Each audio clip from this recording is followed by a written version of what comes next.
Naa na po ko'y na-discover na lamian na snacks dinhi sa Opol, Misamis Oriental. Ang Big Mac Taco Burger combo with classic original ubi halo-halo.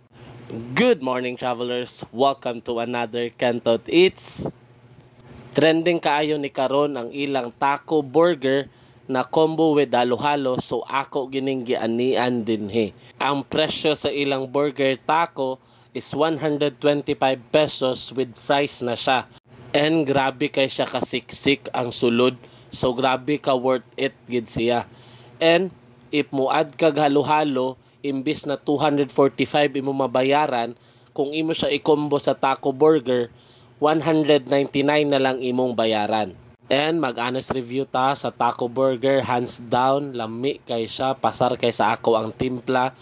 Maski duwa ka order ako orderon, for sure mahurot nako. And sa halo-halo, as kabalo naman gid mo, dili ko fan sa halo-halo na naay bean or naay mga nata di coco kanang color. Dili gid ko ginahan, pero goods ra gid ni ilang halo-halo. Gamay na lang kay nabilin, kato na lang ang bean og mga kaong, wala na ko gikaon. So sa wala pa katuod, duol ra kay ni siya tultulon, kay kilid lang gid ni siya sa Port of Opol, and Dublin lang gid ni siya sa highway. So dali na kay siya nimo makita. And before anything else, ako ipakita kung unsaon nila pagbuhat sa ilang taco burger.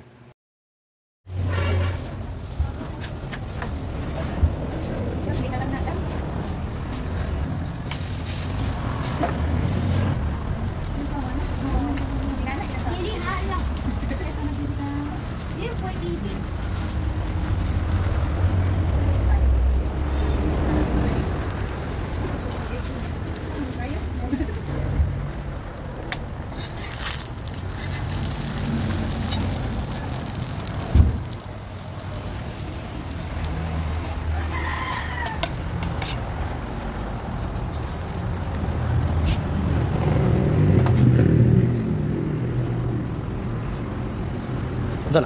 Aso. Shawarma hot sauce. And Jesus. Garlic man. Ito nga lang, garlic. Garlic mayo. Garlic mayo. Okay.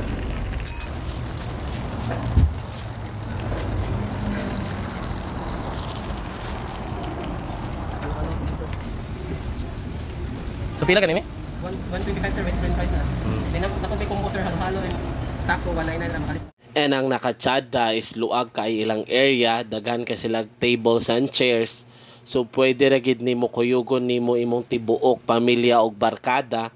And lami pud siya itambay dinhi kay daplin siya sa baybay. So presko ang hangin. By the way, open sila every day from 10 AM to 8 PM. So sa gusto mo tilaw og mo tambay, bisita na kay dali ra jud kay sila tultulon.